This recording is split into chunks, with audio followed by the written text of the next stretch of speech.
All right. Hey guys, this is Beatles Eternally, and it is 11:32 on a Wednesday Eastern Time in the United States, Los Estados Unidos.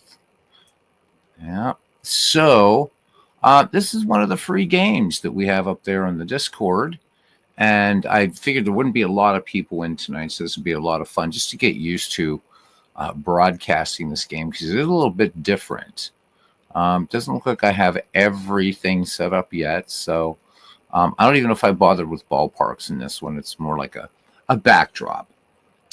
So yeah, I mean, because it's going to be one of the games that we're going to be doing in our on our Super Bowl baseball spectacular.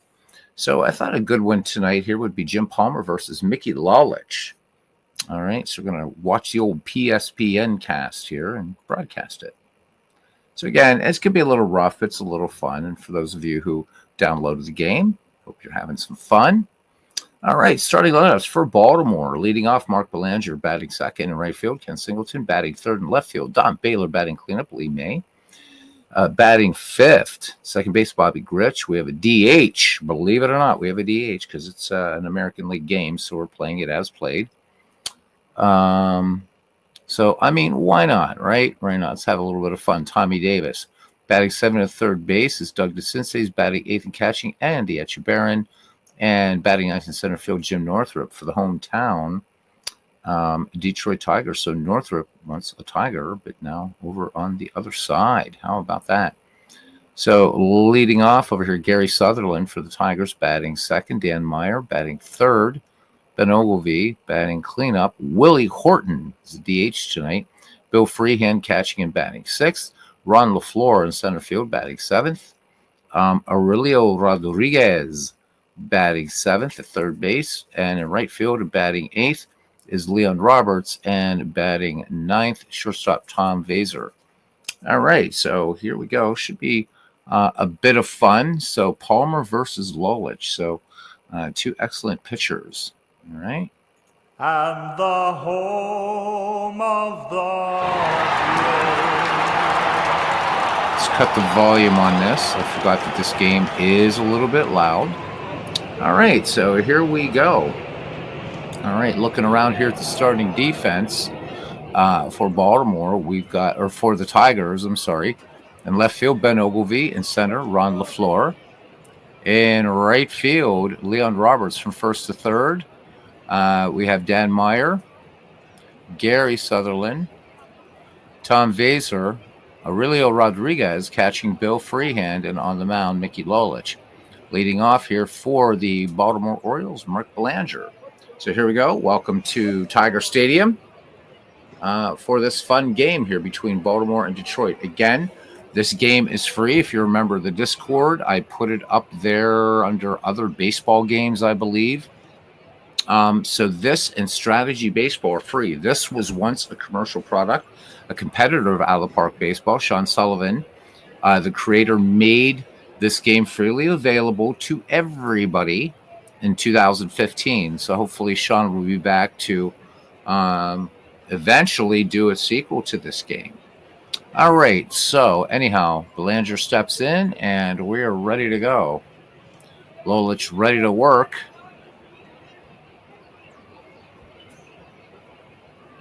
Theoretically speaking. Or not. There we go. 3-2 pitch on the way. And Belanger draws a leadoff walk. So here we go. The Orioles with a runner in first in Belanger. And that will bring up Singleton.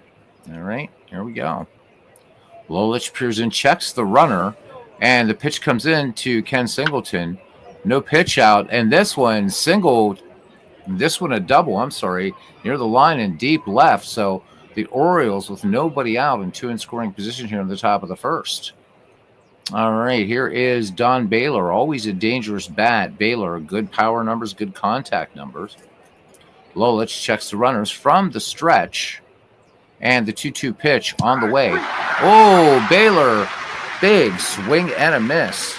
So Mickey Lolich picks up a strikeout here, and we're going to actually switch this everything for today so we can keep track on both lineups. All right, so 1 away, 2 in scoring position for Baltimore. Hey, there's Sean. How you doing, Sean? So, Sean, I ordered a new PC. So I know what I said the other night about doing non-baseball games. I probably won't. Every once in a while, I will be. I will be doing some non-baseball games. Why not? There's been some games that I've been wanting to do, and I just didn't want to tax this gaming laptop. It's 4 years old, so I want to try to keep it eventually over to music, but for doing baseball games. But so look for down the road games like Total War, Warhammer, and things like that. So Space Engine, we're going to show off Space Engine. It's all its glory, which is an absolutely beautiful simulation of the known universe. Pretty cool, astronomically correct, and all that. We do some No Man's Sky. We're going to return Grim Dawn. I believe in February is going to have a huge update, and I think I've only shown Grim Dawn once on this channel. So mainly going to be baseball, but it's going to be fun to do some other stuff too. Yeah, can't wait, man. It's going to be here Saturday. It looks like it's going to be a beast, so it's going to be fun, man. Got a good deal on it, man. $57 a month payments. That's a lot nicer than whatever. So, all right. So here we go. Lee May in the box now. 1 away here. Top of the first at Tiger Stadium, 1975. Mickey Lolich versus Jim Palmer, Tigers and Orioles. All right, Lolich ready to deal now. 1-1 pitch on the way. May connects, and this one fly out to deep right, and Belanger tagging from third, and Belanger will come in to score, and Baltimore Orioles draw the first blood, I should say. All right, 2 outs, runner in scoring position, Ken Singleton, and that will bring up Bobby Grich. Lolich has the sign. 3-1 on the way. And Grich singles straight up the middle past Sutherland. Singleton will move to third on the play. So again, sorry guys if this gets a little bit as far as the broadcasting goes. I really want to get used to this game again because, well, I love it. All right, so stepping in here now is Tommy Davis wearing his, as you can see there, his Dodgers livery, if you can look closely. All right, 1 run in for Baltimore, 2 down. Runners at first and third. Singleton at third, Grich at first. Lolich ready to deal now. 2-0 pitch to Tommy Davis. He swings, and this one popped in the infield. Aurelio Rodriguez has it, and that is the final out of the inning. 1 run, 2 hits, no errors, 2 left on base. We go to the bottom of the first. The Baltimore Orioles won. The Detroit Tigers coming back here in 1975, looking at the starting defense. For the Baltimore Orioles in left field, Don Baylor. In center, Jim Northrup. And in right field, Ken Singleton. At first base, Lee May. At second, Bobby Grich. At short, Mark Belanger. At the hot corner, Doug DeCinces is catching Andy Etchebarren. And on the mound, Jim Palmer. So there's no way I figured out to be able to run this in full screen. So I just put my picture of Forbes in the background just to kind of dress things up a little bit.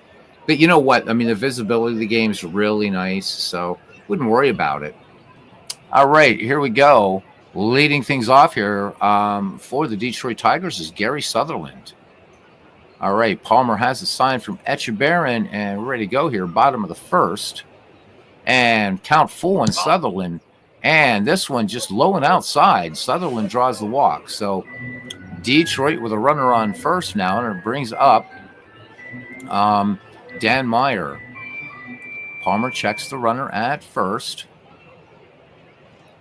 And the 0-1 pitch on the way to Meyer swung on, and this one singles down the line to right. Sutherland will move to second on the play. So Detroit now picking up the base hit after the walk. So 2 on, nobody out here in the bottom of the first inning.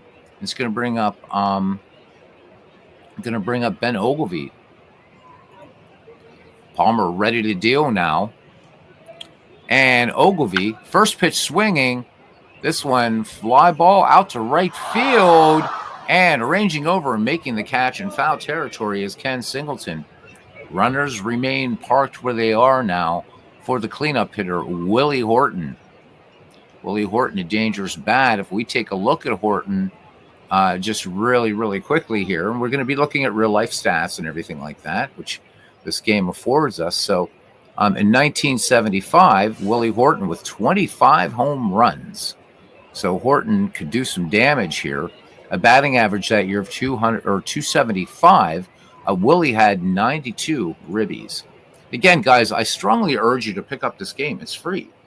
Sports Time Machine says, World's Worst Gamers says to Sean, you're getting around tonight. So are you. Mike, I don't know if you've downloaded these games. This one and Strategy Baseball are free. I have it in the sub-channel, the hashtag, whatever other baseball games. Download these, man. They're fun. And this was a commercial product. They're going to cost you nothing but a little bit of bandwidth. All right, Willie Horton in the box now. All right, Palmer in a little bit of trouble here. Baltimore scored one in the top of the first. All right, here is the pitch. Horton cuts in the first one. This one lined into center. Base hit. Sutherland's going to move to third on the play, and they got him loaded up here. Detroit batting with one down in the bottom of the first, and here comes Bill Freehan. So for a lot of these guys, I'm going to be looking at their real-life stats. One of the nice things about this game is it already highlights for you, so I don't even have to look for it.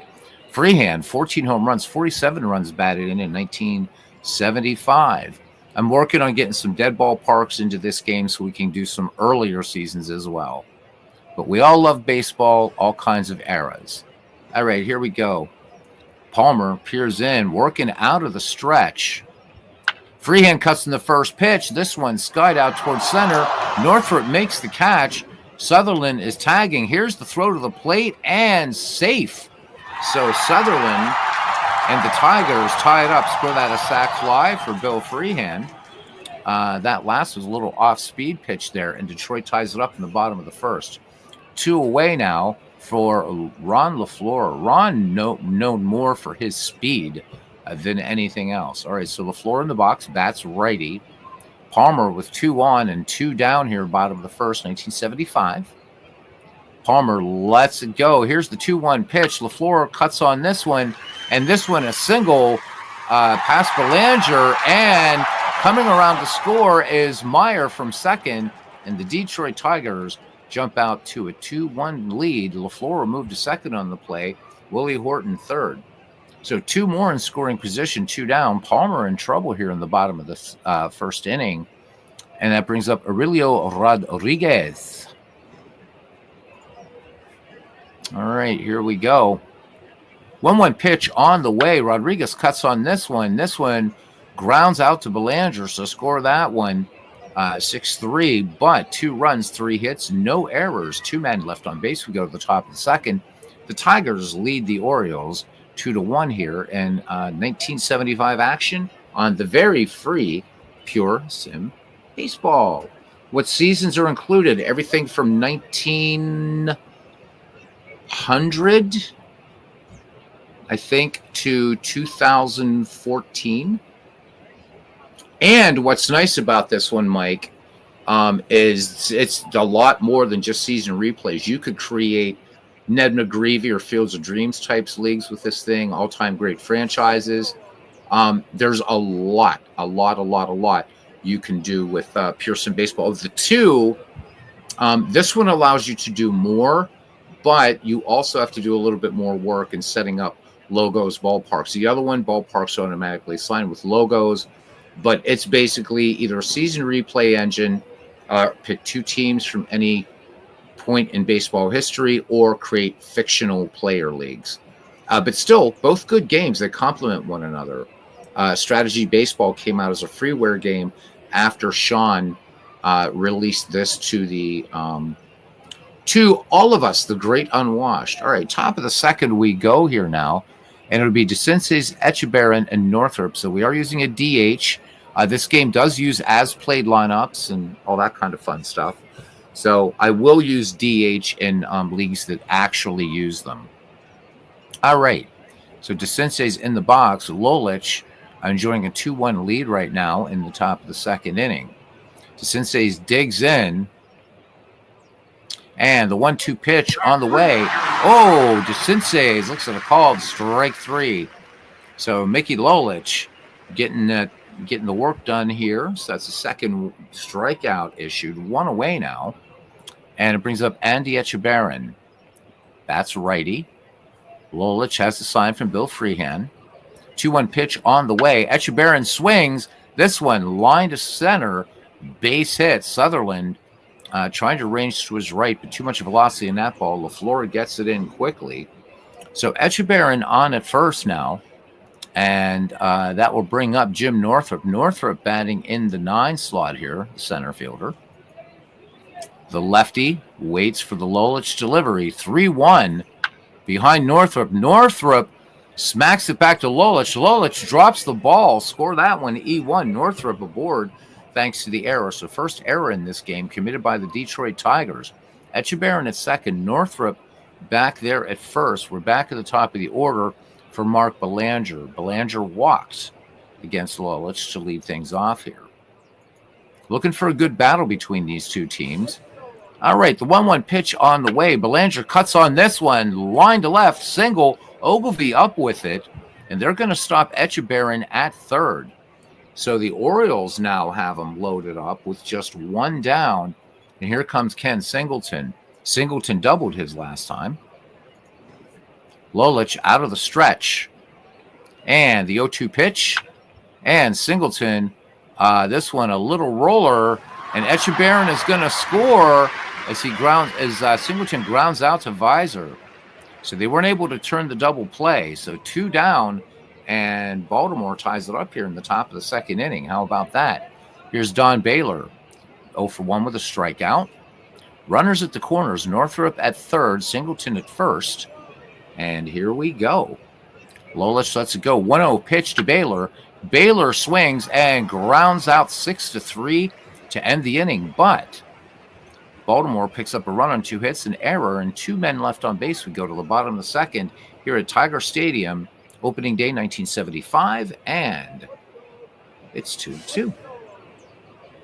So, yeah, lots of seasons here. 114 or 115 seasons, whatever that is. I can't remember offhand. We can look after the game. If you're still around, even if you're not Mike, I'll show it so you can look at it later. There's a lot of baseball tonight. Our Red Sox fan did some baseball, as did David Baseball Demos. I believe Robert was on earlier tonight. I was at work. Couldn't catch anybody's streams. Was working on some magic and then just jumped on. So definitely check out a lot of baseball today in the YouTube sports gaming community. I think we're all jonesing for baseball. So get ready, guys. It's coming up in about 2 weeks. Pitchers and catchers report. Digital Diamond Baseball, next release. Pocket Pennant one was recently updated and is playing rock solid for me. All right, back to game action. It's going to be Roberts, and I've been saying his name wrong. It's Verizor and then Sutherland. All right. Jim Palmer ready to work now. Toes the rubber and the 1-2 pitch to Roberts. Roberts swings. This one popped out to Bobby Grich at second. All right, so 1 away now for Verizor. And let's get his first name. Sounds like Verizon to me. So Tom Verizor. Palmer has the sign. 0-1 pitch. Verizor swings, and this one grounded to Belanger, who will go to first. Now, one thing that you guys will notice is ball flight is it can be a little bit weird, but Belanger's, because there's no animation here. So this, in a way, is like baseball for Windows, but with an animated ball. So this is one of those games that I will look at the play-by-play just to see what went on. And just a nice game just to play. You can see, I mean, the ballpark looks nice. This is one of the parks that I use in Action PC Baseball. So you can put Mike Silva's parks in here if you want. And park setup's not too bad in this game. In fact, we go to park info. This comes with pretty much every ballpark diagram. So as they were, so these are the park factors. Gives you fence heights, everything like that. And then you can just put the picture there or just use any old picture you want as a backdrop, but it will use the park factors with the proper dimensions and fence heights for where we are. Okay. All right. So 2 away, Jim Palmer looking for a 1-2-3 inning now. We're back at the top of the order, and Gary Sutherland up there. Gary Sutherland, he also walks. So both leadoff hitters started their respective innings with walks. All right. Palmer ready to deal it now. And Sutherland cuts in the first pitch. This one popped in foul ground. May going over, and looks like Singleton actually came in on that ball and makes the catch. No runs, no hits, no errors. We go to the top of the third. We are tied at 2 here in the Motor City. All right, May, Grich, and Davis due up for the Baltimore Orioles. All right, Lolich has the sign from Bill Freehand here in the top of the third. 1-1 pitch on the way. May cuts on this one. Little grounder, Sutherland has it, and that will be a 4-3 putout. So 1 up, 1 down now. And that will bring up Bobby Grich. Bobby Grich 1 for 1 in the game. When out bases empty, Grich cuts in the first pitch and not going to go anywhere. Aurelio Rodriguez charging in quickly and makes the catch to Lolich is right of the mound. So 2 away now. Looks like both pitchers may be settling down a little bit. And here is Tommy Davis. Tommy Davis in the game is 0 for 1. Lolich has the sign from Freehand. He toes the rubber and lets it go. 3-1 pitch on the way behind Davis. Davis swings, line drive, base hit into center field. So catches up to the Lolich fastball. So a runner on first now. And here's Doug DeCinces. DeCinces with a strikeout in this game. 0 for 1. Lolich brings it home. And count full. And DeCinces swings at a 3-2 pitch. And that's it. No runs, 1 hit, no errors, 1 left. We go to the bottom of the third inning, and we are knotted at 2. Jim Palmer will face the Detroit lineup here, the 2-3-4 hitters. Meyer, Ogilvie, and Willie Horton. Meyer 1 for 1 in the game. So 5 hits for the Orioles, 3 for Detroit. Detroit leading in errors 1-0, and the score tied at 2. Clinton Parks joining us here at Tiger Stadium, 1975. He says he's going to be running a 48-team league. One of the teams features players like Gibson, Stearns, Bell, Johnson, Charleston. Oh, man, how about it? And look at this. Look at this pitching rotation Clinton has. Rube Foster, Bullet Joe Rogan, Martin Dihigo, and Satchel Paige. Nice. Nice. What game is that going to be in, Clinton, that you're doing that? Just curious. All right, Meyer leading things off here. As we said, he is 1 for 1. Jim Palmer ready to deal now. And 3-1 pitch, and this one inside. Fastball by Palmer misses, and Meyer is aboard for Ben Ogilvie. Ogilvie 0 for 1 in the game. Palmer sets and fires. Ogilvie cuts in the first pitch, and this one, ground ball base hit on the right side. Into right field. Meyer will stop at second. So the Tigers with 2 on and nobody out. So Palmer at 31 pitches right now. Last one, 91 miles per hour. And it brings up Willie Horton. Big Willie here, 1 for 1. Palmer brings it home now to Willie. 1-2 pitch. And Horton pops this one. Foul ground right hand side. And Lee May comes in and makes the grab. So 1 down. And number 5 hitter, catcher Bill Freehand now at the plate. Freehand with an RBI in this game. Palmer brings it home. The count even. 2 balls, 2 strikes. Freehand swings. And this one rolls. He grounds into a 5-6-3 double play. So how about it? All right. No runs, 1 hit, no errors, and a man left on base. Top of the 4th, and we are knotted at 2. Clinton up. He says playing cards and play ball, cards and dice, and it's a free gift from Tremaine. Rules download is also free. Wow!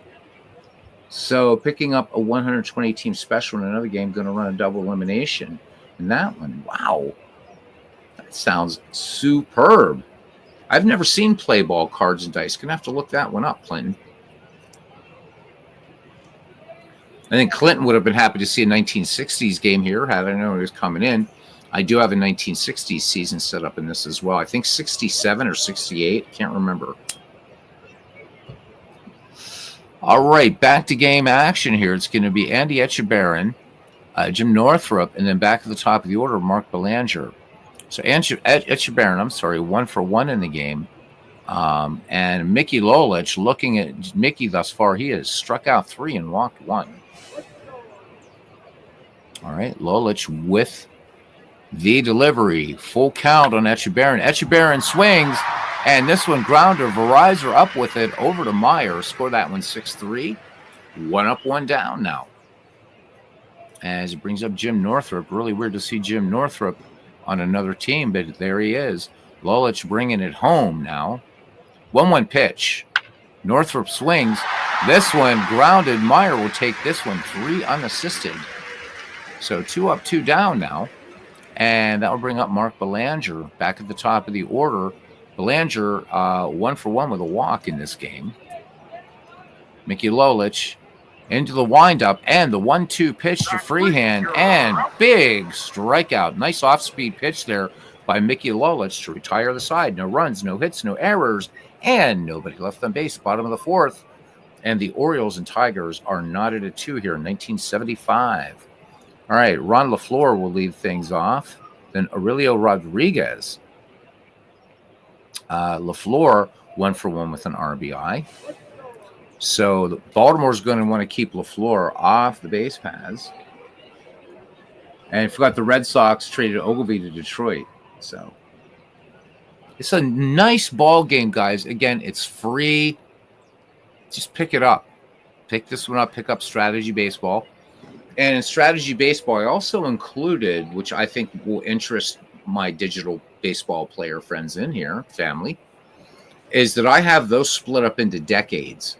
So if you don't want to play Strategy Baseball, at least grab the photo packs. Pretty nice for your replays if you just are, you don't want everybody in baseball history, whatever. You will have those at least for whatever you want. So you just want to do players from the 70s, just use the 70s photo pack. So there you go. But both good games. Again, you'll be able to see the difference. This one was a commercial product and was a direct competitor to Out of the Park Baseball. And I think this was done until Out of the Park Baseball 14, and that's when Sean kind of said, well, I'm done. Here's the game. So is it completely bug-free? No, but it's pretty. It plays a good game of baseball. Occasionally going to have some hiccups. That happens. Again, the game's not supported anymore, but just get it, guys. It's free. All right, here is Ron LaFleur. Jim Palmer ready to go. Oh, what baseball legend hit Yankee Stadium's first 2 World Series home runs? This gives you nice trivia questions. And there we go. Oh, LaFleur goes deep. How about that? So Ron LaFleur, not exactly known as a home run hitter, puts Detroit back on top. It's 3-2. Let's look at Ron LaFleur here in 1975. So LaFleur just with 8 home runs back in 75, but goes yard here today. All right. Base is empty for Aurelio Rod. Look at this. Long gone. I put both Strategy Baseball, Aaron, and PureSim. They're both up there. So I'm a nice guy. Got a full Discord membership to get those things up there. Okay. Funny that home run trivia came up right, and LaFleur hits the home run. All right. So again, guys, remember that who hit the first 2 Yankees World Series home runs? We'll get the answer. I think the answer comes around the 7th inning. I'm sure you guys already know it. It's in the McGreevy Discord, Aaron, under other baseball games.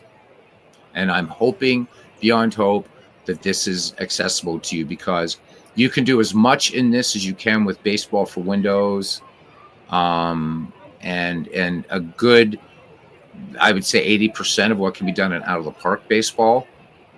It's deep. It's really, really a deep game for manager tendencies, everything. And I hope Sean Sullivan someday will come back and do a sequel to this game. It's fantastic. I used to play the living crap out of this game when it was. I bought it every year when it was out. Again, the logos. If you're playing Action PC, whatever games you're playing, Digital Diamond. I mean, everybody. These logos are easy to get. It's the same ones, same pictures you can use in Action PC Baseball. Ballparks, same thing. So if you have Action PC Baseball, you have everything you need to dress this game up. It does take a little bit of work, but it's worth it. Max Cornelius, haven't seen you in 1,000 years, Max. Welcome in, man. So Sean makes me wonder if that's part of the program or just coincidence. It's coincidence because it'll ask some weird trivia questions. All right, here we go. So Aurelio is 0 for 1. I'm sorry, guys. Jim Palmer brings it home. And Rodriguez swings in the first pitch. And this one, just a little bloop out to Doug DeCinces at third. So one away. Palmer on that last one, a little off-speed pitch. All right. Coming up next, here's Leon Roberts. Leon is 0 for 1. 1 out, base is empty. 1-0 pitch on the way to Roberts. Roberts swings, and this one rolled to Belanger. Belanger gloves and fires easily onto Lee May. So 2 away. Jim Palmer that time bringing a little bit of heat, and here comes Verizor. Verizor's 0 for 1. Palmer from the set and the pitch. Verizor first pitch swinging, and this one goes into the gap into right field, and Verizor has himself a 2-out double. So Detroit threatening here in the bottom of the fourth, already a run in. So 3-2 Detroit, and that will bring up Gary Sutherland. Sutherland digs in the box. Echebarren flashes the signs for Jim Palmer. Palmer checks Verizor, comes home with it. 1-1 pitch to Sutherland. Sutherland swings. This one grounded out to Doug DeCinces. Score that one 5-3. 1 run, 2 hits, no errors, and a man left on base.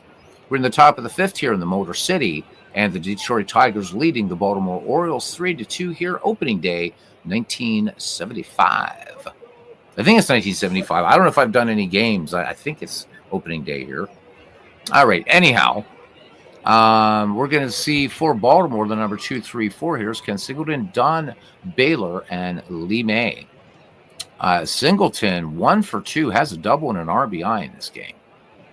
All right. Mickey Lolich thus far with 4 strikeouts in a walk. He's up to 79 pitches. All right. Lolich toes the rubber, winds and fires. 0-1 count on Singleton. Singleton swings, and this one fly ball, but Ken Singleton flies right out to Roberts. Roberts ranging over toward the line for the first out of the inning, and it brings up Don Baylor. Let's take a look at, again, some of the numbers for these guys in 1975. So this would be Baylor's final season with the Baltimore Orioles. He would go on to play for Oakland for a season, 1976, then went on to the Angels, Yankees, Red Sox, Twins, and finished in 1988 with the Oakland A's. Don Baylor in 1975, though, 25 round trippers, 76 runs batted in. Baylor bats righty here. Mickey Lolich studying the signs from Don Baylor. 1 away here in the top of the fifth. Hope you're enjoying the game, guys. 1-1 pitch on the way. Baylor cuts on this one. Little pop toward first. And this one out to shallow right. Roberts comes in, makes the grab. 2 down. All right, now we got Lee May. Lee May, 0 for 1. He has an RBI in this game. Lolich brings it home, looking for a scoreless inning. Here's the pitch. May cuts in the first pitch up through the middle, and that's going to be a single. Lolich unable to get down, get his glove on the ball. Lee May on, and here's Bobby Grich now. Bobby 1 for 2 in the contest. 2 away here in the top of the 5th inning here at Tiger Stadium. 0-2 pitch on the way to Grich. Oh, look at that. Big swing and a miss. Lolich bringing the fastball. No runs, 1 hit, no errors, 1 left on base. Bottom of the 6th, it's 3-2. So just to let you guys know that you can manage any team you want in this. It's pretty easy to do. So it's not one of those things like where you're just stuck with playing one team, through a season replay. The only one that I know that does that, now I don't play PC Replay or any of those, but the only one that locks you into one team is Out of the Park Go. So the tablet version, the little brother or little sister, if you will, of Out of the Park. So very easy to switch teams. You can do so much with this game. All right, bottom of the 5th inning here, and Detroit will send up Meyer, Ogilvie, and Horton. All right, leading things off here is Meyer. Meyer is 1 for 1 and a walk. Jim Palmer at 88 pitches right now. Palmer brings it home to Dan Meyer. Lefty cuts in the first pitch and singles past second. Past Bobby Grich into right field, and Meyer is aboard. Let's see, what kind of steal threat is he? About average. Let's see how many stolen bases Dan Meyer had in 1975. Just a quick check. Yeah, just 8. So he's going to pull for 1 occasionally. Here's Ben Ogilvie now. Ogilvie, 1 for 2. Palmer checks the runner, looks home, and he steals second. How about it? So talk about Meyer. So with 8 steals actually in 1975, he's going to pick his spots, and Echebarren, the throw down to second just too late. So Detroit here now with a runner in scoring position. Nobody out. Ogilvie, lefty, back in the box. And here we go. Count 3-0. And they're going to walk Ben Ogilvie. All right, no outs. 2 on. And I don't know. Are they playing with fire here? Walking Ogilvie to get to Willie Horton. Willie Horton, 1 for 2. We talked about Willie. I always loved the 1970s because you had Willie McCovey, Willie Stargell, Willie Horton, Willie Day. I mean, you had Willies everywhere, man. Willie Mays still playing. All right, everybody with their Willies. You knew I was going to say it. All right, nobody out. Detroit starting to mount a threat here in the bottom of the 5th inning. Palmer is going to bring it home. Horton cuts in the first pitch, grounds out to Lee May at first. So runners move up. Detroit still sitting in the proverbial catbird seat. Yeah. So Max Cornelius says he forgot about PureSim Baseball. Not a bad game. Nope. You guys love that everybody got their willies out. All right, nice. Gives you the willies when I say stuff like that. 1 away, Detroit with 2 in scoring position, already leading 3-2. And here comes Bill Freehan. Nothing for 1 with an RBI. Of course, let's look at Freehan's numbers really, really quickly. Again, in 1975. So this is his penultimate season in baseball. Managed 14 round trippers and 47 runs batted in. Again, I'll caution you guys with the interface to this one and Strategy Baseball. Don't click up here. Click down here on close. You click up here, you close the game. All right, here we go. Palmer deals from the stretch, 3-1 pitch, and Freehan, little blooper, and Don Baylor is going to come in and make the catch. And the throw home, and that is going to be the end of the inning. How about it? Don Baylor picking up an outfield assist. No runs, 1 hit, no errors, and a man left on base. So Mickey Lolich possibly in line for the win as we head to the top of the 6th inning. And Baltimore will send up Davis, DeCinces, and Echebarren. Davis 1 for 2 in the contest. Tommy Davis waiting. 1-0 pitch. Popped foul territory. Right-hand side. And Dan Meyer makes the catch in foul territory. 1 away. Lolich throwing the hammer there. And here comes Doug DeCinces. He is 0 for 2. He has whiffed twice against Mickey Lolich. Here is the pitch, the 2-0. Sensei swings, and this one flies out to right center. So coming in and making the play is Dan Roberts. So quickly, 2 up, 2 down here in the 6th, and that will bring up Andy Etchebarren. Etchebarren 1 for 2. Lolich brings it home. 2-1 on the way. Etchebarren cuts on this one, and this one's going to be a pop out to second. Sutherland making the play, ranging in. No runs, no hits, no errors. Nobody left. Bottom of the 6th, Detroit leads 3-2. Detroit squandered an opportunity last inning to add a little bit of insurance. We'll see if they can hold on here. They're going to set up Ron LaFleur, Aurelio Rodriguez. Ron LaFleur with a home run. And we should be seeing the answer to our trivia question here, I think next inning, maybe the 7th inning stretch. All right, here we go. The answer is Casey Stengel. So I will give you that again. What baseball legend hit Yankee Stadium's first 2 World Series home runs? And that is a single for LaFleur. Anyhow, Casey Stengel in the 1923 World Series, playing for the New York Giants, hit the first 2 World Series home runs hit at Yankee Stadium. So look up. It says that. Yep, Casey Stengel. Clinton had it right before the answer came up. Way to go, Clinton. I am not surprised you knew that. All right, Aurelio Rodriguez, nothing for 2. Roberts waits on deck. Nobody out. Ron LaFleur at first. Ron LaFleur, we talked about LaFleur's speed. And let's look at these real-life stats here for LaFleur. So LaFleur, this is not even one of his fast seasons yet. This is only his second. This is his first full season in the majors, but his second season. So LaFleur with 28 steals, 20 caught stealing in 75. But LaFleur goes nuts.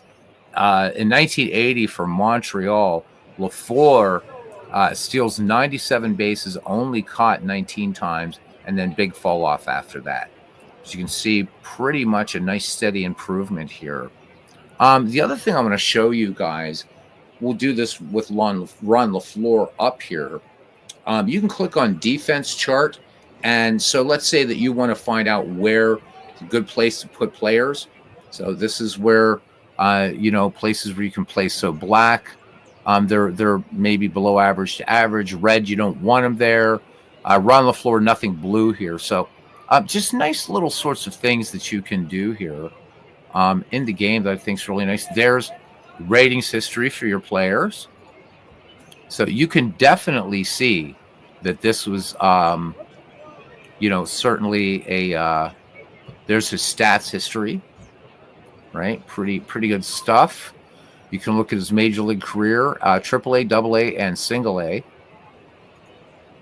So while you can't play minor leagues in this game like you can in Out of the Park Baseball, you do nonetheless get some great, lots of stuff to do.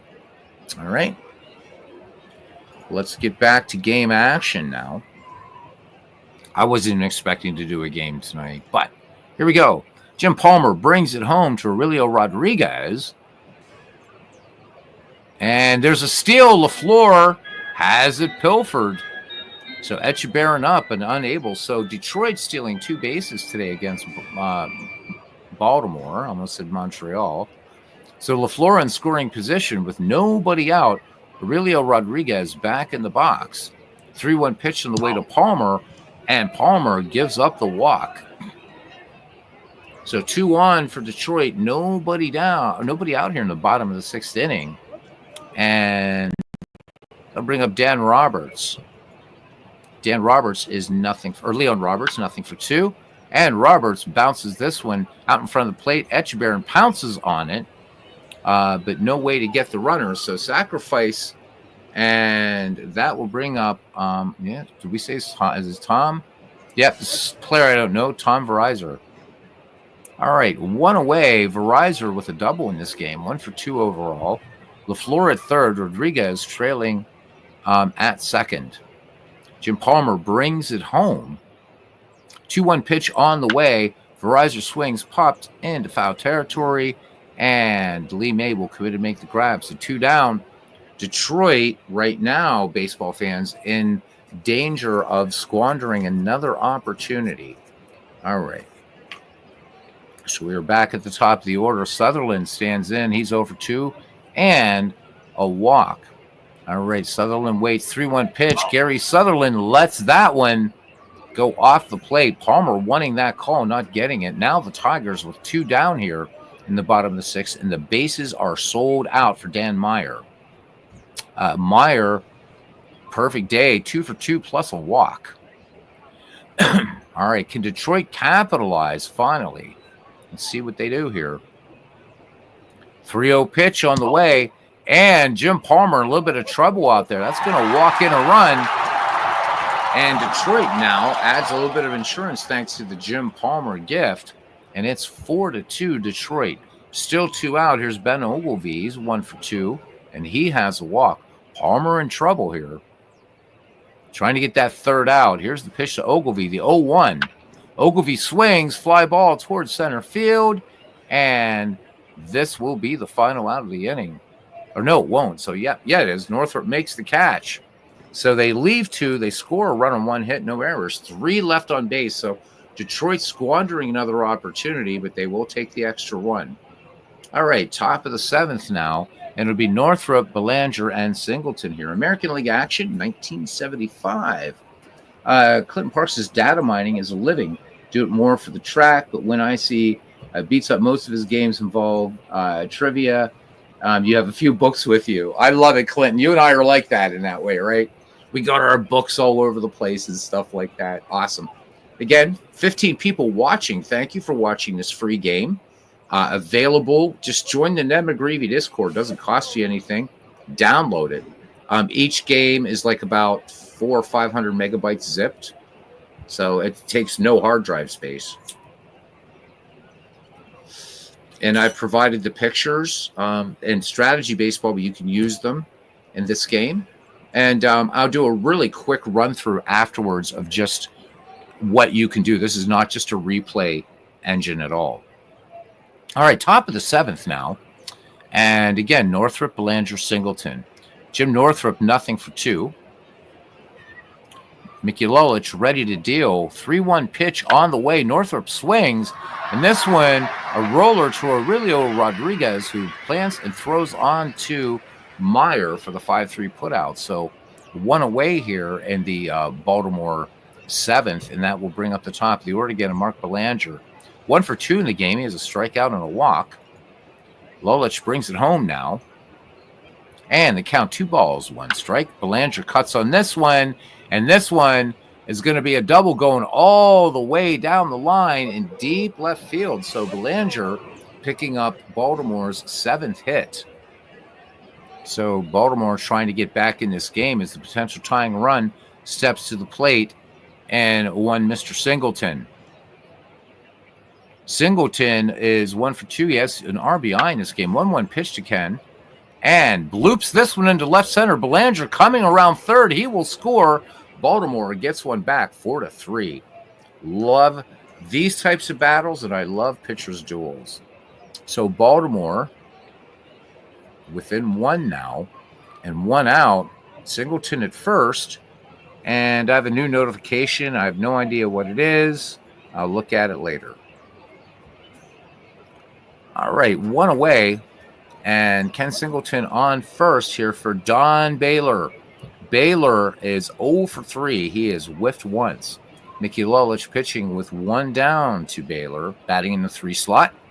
2-1 pitch on the way, hitters count. And Baylor rocks this one to right, but it's not going to be enough, baseball fans. As Roberts brings it down, 2 down, Singleton gets back to first quickly. And here comes Lee May. Lee May batting in the cleanup spot here today. 1 for 2, including a run batted in. Here's the delivery. Lee May cuts in the first pitch. Blooped out. Oh, no, this one gone. Look, that's a big arcing shot. Looked like a little bloop job. And look at this. 2-run shot, and Baltimore takes the lead back. So you got to think, if you're the Detroit manager, we should have capitalized. So Baltimore back on top. In fact, this is the first time that Baltimore is actually, I shouldn't say back on top, first time the Orioles have had the lead, because you really can't count the top of the first. So 5-4 so far, the line for Baltimore, 5-9-0 for Detroit, 4-8-1. All right, here's Bobby Grich, 1 for 3 with a strikeout. Bases empty now, thanks to the May home run. And Lolich brings it home. 1-0 pitch on the way. Grich swings. Roller to Sutherland. Sutherland will glove and fire onto Meyer. Score that one 4-3. But 3 runs, 3 hits, no errors. We're in 7th inning stretch time.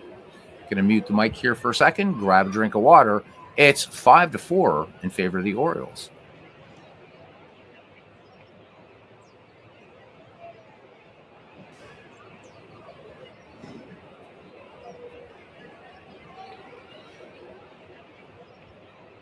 We are back, and thank you for that, Clinton. That's really good of you, man. Looking forward to that. Looking forward to your big project coming up there, Clinton. And I'm gonna have to check out Play Ball. So looks good. Looks good. All right, Willie Horton will lead things off. So the number 4, 5, 6 hitters due up for the Motor City Cats. Horton, Freehan, and LaFleur due up.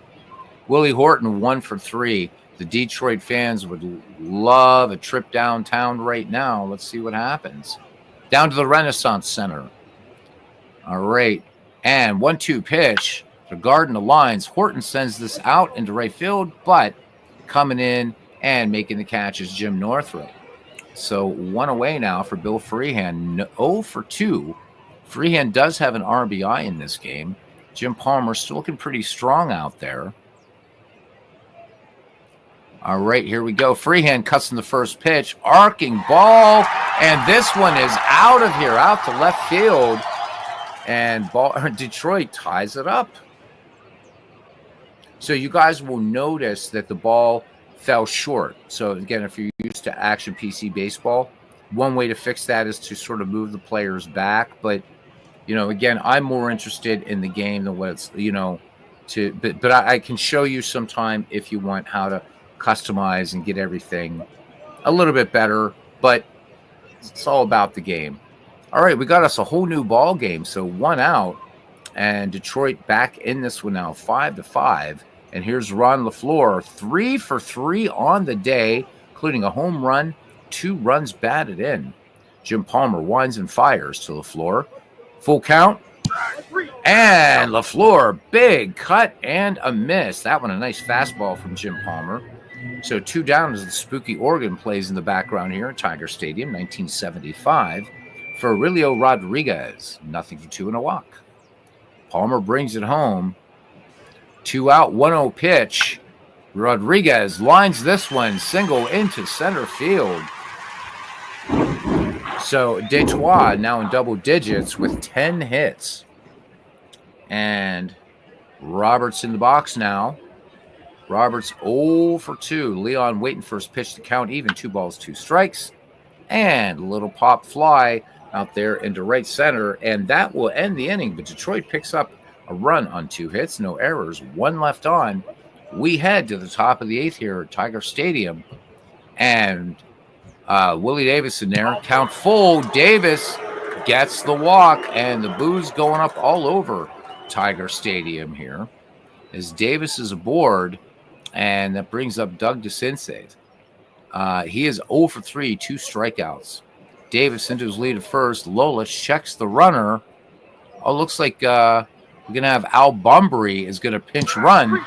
And Doug DeCinces takes strike 3 on the 2-2 pitch from Lolich. So looking at Bunbury here, Bunbury does have some speed. Let's check out those real-life stats. So Al Bunbury pilfered 16 bases in 75. 1976, he goes absolutely batshit and steals 42. All right, so Bunbury aboard, 1 out, and that will bring up Andy Etchebarren, who was 1 for 3. By the way, another thing you can do in this game, guys, is import managers. So, hey, Tape Saturator says, good morning. Welcome into the ballpark, to the channel, to the family. Good to see you. Love the name, man. Tape Saturator. As a musician, I especially like that name. So, all right, we got us a good one here. 5-5 here.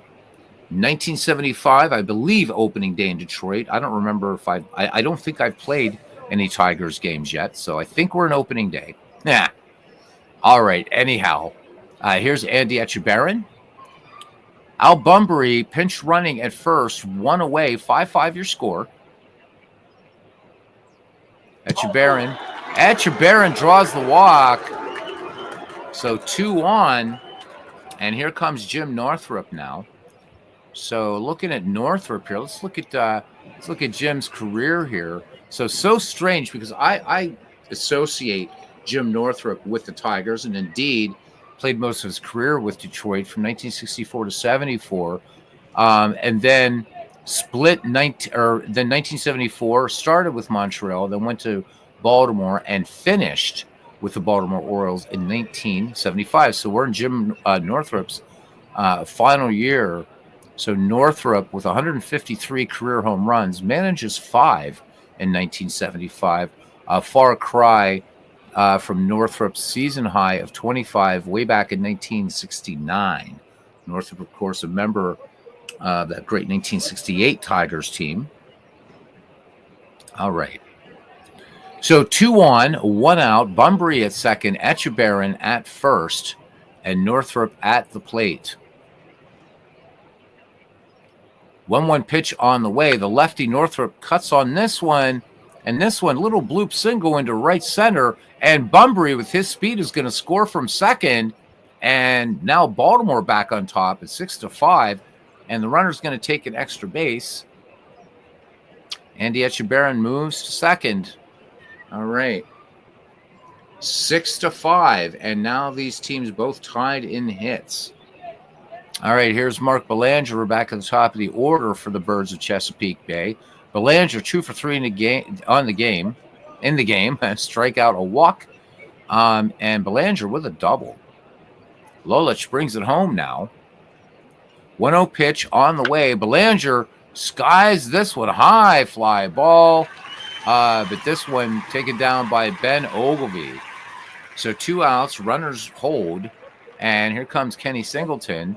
Singleton, good day to play, 2 for 4, a double, 2 runs batted in for him. 6-5, Baltimore lead. Count full, and Singleton swings on the full count pitch and grounds this to second. Sutherland will fire on DeMeyer in the 4-3 putout. 1 run, 1 hit, no errors, 2 men left on. We go to the bottom of the 8th. The Orioles lead the Tigers 6-5. Sean says, I don't need another game, but I just downloaded this. Might play one season in it just to see how realistic it is. A lot you can do with this game, Sean. Have fun with it. Have fun, man. It costs you, a minute or so to download, depending upon your internet speed. So, yeah. All right, here we go. And if Sean Sullivan is lurking around and seeing that people are liking the game, that might just give him the impetus to say, all right, I'm going to come back and do another PureSim Baseball to shut off this goofy Beatles Eternally guy. Because I'd buy it, Sean. I'd buy it. As I bought all your games every year. All right. So, anyhow, it's going to be Tom Verizor. It means Verizor, Sutherland, and Meyer due up for Detroit here in the bottom of the 8th inning. 6-5 their score. Baltimore back on top. Not an elegant pitcher's duel by any stretch of the imagination. Don Baylor will stay in the game to play left field. Or no, not Don Baylor. Geez, what am I saying? So no defensive changes. I'm sorry. Bunbury came on to pinch run, and that was it. So pardon my Don Baylor gaffe there, guys. Getting a little tired. All right, here we go. Garden aligns, 1-1 pitch to Verizor, and Verizor stings this one out to right center field. But that is going to be a 1 out. as Singleton makes the play. All right, Sutherland now. 0 for 2 in there. Jim Palmer deals. Behind 3-0, and Sutherland is going to take a trip down to first base. Something Jim Palmer doesn't want to do. Sutherland not necessarily a big threat to steal, however. All right, here's Dan Meyer now. Meyer, 2 for 2 in the day. He's walked twice and has himself an RBI. Lefty cuts in the first pitch. And this one lined out to left, and this one a line drive homer. Baylor can only watch it go. And how about it? Detroit jumps back into the lead. It's 7-6. All right, 1 out, base is empty now for Ben Ogilvie. And here is the delivery to Ogilvie. Ogilvie cuts in the first pitch. This one a rolling single past second into center field, and Ogilvie is aboard. So Detroit now with 12 hits to Baltimore's 10. Expected a better matchup between Palmer and Lolich, not 22 hits, but it happens. All right, here's Willie Horton. I'm waiting for Willie to jack one out of here. He is 1 for 4. 1-1 pitch on the way. Horton swings, and this one roller to Belanger. Belanger up with it, and Ogilvie safe at second. So they're going to go for the sure out at first. Detroit's still threatening with the runner in scoring position now. Brings up Bill Freehan. Bill Freehan with a home run in this game. Palmer comes home with it now. Going to try to pitch around him. 1-1 pitch. And Freehan, line drive, double down the right field line. Ogilvie will score from second. So Detroit earlier in the game with all those wasted opportunities now lead 8-6. Why hasn't Palmer been pulled? I don't know. I don't know if I set up managers for this or not. Again, managers in this game really super deep. You want to get into deep managing and stuff like that. I don't think I set up anything in this, so this is probably just using default. So, but pretty much everybody who's managing the majors is included in this game. So, yeah, so what you can do, Sean, is you can set up whether this reads bottom to top or top to bottom, which is really nice. And I do like where it shows, with the fielder, say scored 4-3, stuff like that. So really cool. Also, hovering, you'll get 2 things about players, a little bit of information. So, Sean Sullivan did a really good job. I think it was just he and one other person that developed this, a guy named Crash. I can't remember his last name. And Crash is the one that did strategy baseball. And you'll see similarities between the 2 games, but very different in what you can do. All right. So 2 away, Freehan at second. Detroit has plated 3 here in the bottom 8th. When we go to the Baltimore 9th, it'll be Baylor, May, and Grich. All right, Palmer ready to deal now, too. Ron LaFleur has a home run in this game. 1-1 pitch, and this one popped on the foul territory, right-hand side.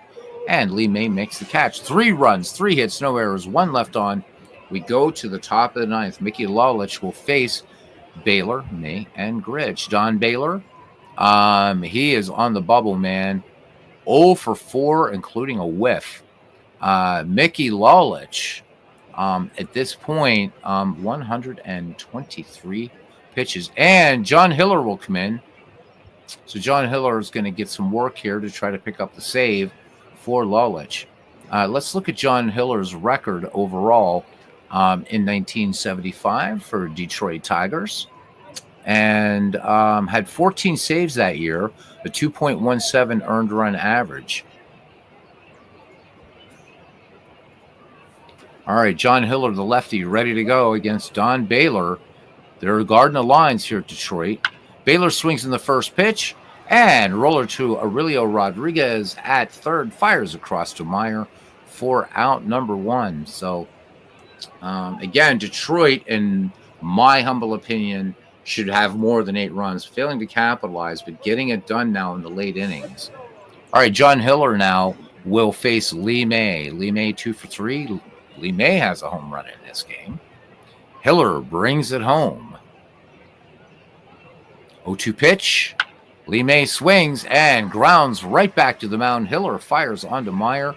2 away. Can Bobby Grich try to get something started here for the Baltimore Orioles? Potential tying run. Waiting on deck should Bobby Grich get on. 2 down here, top of the 9th. Baltimore could be letting this one slip away. And here we go. Grich swings in the first pitch. This one lined hard into left center. So Bobby Grich does indeed keep it going for Baltimore here in the 9th. And coming to the plate is Al Bunbury. All right, so Hiller brings it. So Bunbury came in and stayed in as a DH. Doesn't matter. He struck out. That's your ball game. So we're going to look at our little box score. So Lolish with the win, Palmer with the loss. John Hiller picks up the save. And I can show you guys the where the hell did it go? Blah, blah, blah, blah, blah, blah. Somewhere hiding in here. There it is the box score. And it's a nice looking box score, by the way. And you can say this is an HTML file, all kinds of stuff. So for Detroit, and this was opening day. So 8 runs, 13 hits, an error. Detroit stranded 10. Baltimore, 6 runs, 11 hits, no errors, and 9 left on base. Home runs in this game. So Lee May went yard for the Baltimore Orioles. For the Detroit Tigers, 3 dingers.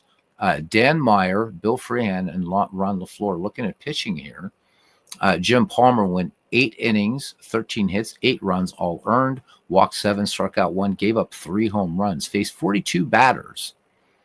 Pitch count of 123. ERA of 9, as you would expect. For the Tigers, Mickey Lalich goes 8 innings, 10 hits, 6 runs, all earned, 3 walks, 6 strikeouts, gave up a home run.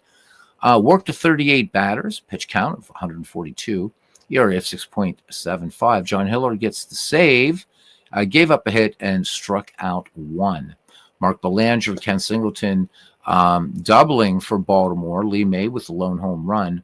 RBIs in this game, Ken Singleton with 2, Lee May with 3, and Jim Northrup with 1. For the victorious Detroit Tigers, Bill Freehan and Tom Verizor each doubled. Dan Meyer, Bill Freehan, and Ron LaFleur homered. Dan Meyer with 3 RBI in the game. Bill Freehan also with 3, and Ron LaFleur with 2. Dan Meyer and Ron LaFleur each with stolen bases, and Bill Freehan grounded into a double play.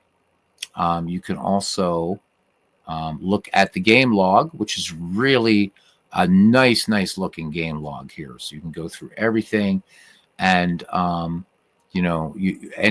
players here, whatever, any of the players, you can click on, do whatever. So really nice ball game. Way to go, Sean Sullivan. So let's close this. And I haven't done the logos. Maybe I've done the logos for everybody. No, I didn't. Obviously not. This would have been a fun one to do. We'll save this because it's Phillies Mets. We'll probably do this on Super Bowl Sunday Baseball Spectacular time. All right, so let's go to Maine. And let's go to Maine, where our friend Clint Marks is. Tape Simulator says let me go ahead and comment this. Just in 2024 season, Diamond. So I am a Diamond Mine fan, dude. Let me see, 2 times in a row. Red Sox won the division both times, went 95 and 67. Second time. Tippett must have rigged the code. Nice. So, Diamond Mine Baseball. I love Diamond Mine Baseball. It doesn't stream well because I'm basically reading to you guys. But what a great baseball engine it is. And it gets some love on the channel in a unique way, but we actually will play out and call a game, maybe get some people to come on and call a couple innings. So a Diamond Mine player, love it. Love it. All right, so guys, very quickly, just to show you what you're getting for free. look at all these options. So you can load existing, there are no more templates now because this game's not, we haven't created any. If you guys remember on Padres fan site, there used to be tons and tons of stuff for PureSim Baseball. But don't kid yourself, kiddos. There's a lot you can do. You can play PureSim Classic. So this is on the Purist Forum. Fantasy draft with players from any year in Major League history using the built-in layman database. Or for True GM Challenge, generate fictional baseball universe. Don't care about fictional players. So you can do your quick start here. Basically, what this is like Classic. However, after you select your associated configuration, PureSim generates all the players, automatically drafts them onto teams and spring training and yada, yada, yada. Major League Career for you guys that want to do replays. So to answer your question, every season from 1900 to 2014. Okay. This one is my favorite, sandbox mode. This is where you can do all-time greats franchises. You can draft player, let the computer draft players. You can create, you can put players you want. You can draft, have the other managers do whatever. This gets super, super deep. You can also, this is your normalization down here by picking a year. So something that Action PC and Alva Park do. This also does. Lots of rating scales here that you want to do. I always turn off use finances because it's stupid. So we'll leave this in sandbox mode for a second just to show you guys what happens here. So really, really, really super robust here. So anything from just 2 teams. This you can only do this in sandbox mode. So, but anywhere from 2 teams to our 30 teams. So let's just pick 4 teams, right? And we'll click next. So this stuff right now, you can just randomize, doesn't matter because later on you're going to be, if you're working with real teams. So I just say, hit the randomize button. You can create the name of your league, your project, whatever. I'm just going to click next, leave it like that. Doesn't matter. Am I sure I want to overwrite the existing? Yeah, because there was nothing going on there. Okay. So again, the Cleveland Bombers would change, but I'm going to choose them just because they're close enough to Pittsburgh. Click next. All right. Now, this is where it gets pretty fun. Import player historical stats. You can set rotations here, 5 4-man rotations. DH is going to be on or off. You have player development engine built into this. There are 3. There's an alternate reality. There's True Life Strict Seasonal. So if you're doing a seasonal replay, this is the one you do. True Life is better for kind of other sorts of projects. Okay. Player fatigue built into this game. Really, really nice. You can do age-based or strict. Use player photos of presence, expansion possible, injuries, yada, yada, yada, yada, yada. Going on, all kinds of stuff. So we can customize the schedule. We don't need 162. If I want to set up a 40-game schedule with these guys, I could, just like that. Okay, I'm going to append the source year for players just to show you. All right. All right. Moving along. So here's where you start to add and import real players and teams. So if you don't want to, make this all fictional, if you want to make it all fictional, which I never do because I don't like fictional players, click to go to the next stage. Hey, Chris Slovic, there you are. You ever lose season data you saved from your replays, beats? Have I lost season data in this game? No, I have not. Chris, how you doing, man? Great to see you. Chris Slovic. Subscribe to that channel, guys. That's like listening to real baseball. And he does other sports too. But our good friend Chris, hopefully going to catch a Carson Street crawl in a Pittsburgh Pirate game this summer with him. So let's go on to the next one here. This is where it gets really, really, really, really, really fun. Okay. So we have these teams here, but we can change the names of teams and stuff like that. You're not locked in yet. So different ways I can do this. I could just go by last name, and we'll just start with the classic example. Start typing, right? So we do Lou Gehrig, and yeah, search criteria. Do I have any sites for all teams? Blah blah blah. There we go. So we got Lou Gehrig. So you'll notice it's not going to bring in the whole career for Gehrig or for some players, but you could type in a year specifically. So if I wanted Lou Gehrig's 1936 season, instead of looking over here to find it, right? So I would just select 1936, and there he is. There's Lou Gehrig for 1936. There's his picture. I can import him either into the free agent pool ready to be drafted, or I can put him on a team, whatever. And again, renaming teams. So pretty easy. Okay. So we're going to leave him there for right now. Let's pick somebody else. Let's pick, let's do Gibson. And let's do, whoops, not Knob. How about we do Bob Gibson? All right, and we're going to give it a minute here to kind of catch up. Oops. And as soon as I did that, whatever. So let's do this. Pick Gibson again. Let's go back to all years and give it a second. So there we go. We got Bob Gibson, and we could just pick a year for Gibby. So let's take 1970, and right. So there we go. We can import him. Boom. So we didn't import Gehrig, but just to show you how easily this works. What if you want to just pick teams, right? Look at this. So let's say you very, very quickly want to create a bunch of cross-era teams. You can do it. You can do it, man. So let's bring in the 1929 Philadelphia Athletics. Am I going back in time? Yeah, let's go forward here. Mr. Peabody, where are you? Ha. All right. And then, boom, there they are, the great 1929 Philadelphia Athletics. There they are. So I could go here to Cleveland and rename this team 1929 Philadelphia Athletics.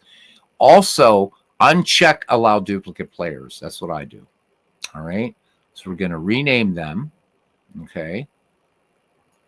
And then I'm just going to do an import.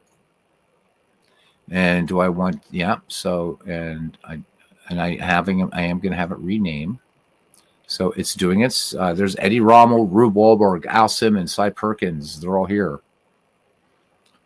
So this is something you cannot do in strategy baseball, the other freeware game that's up there. You can't do this.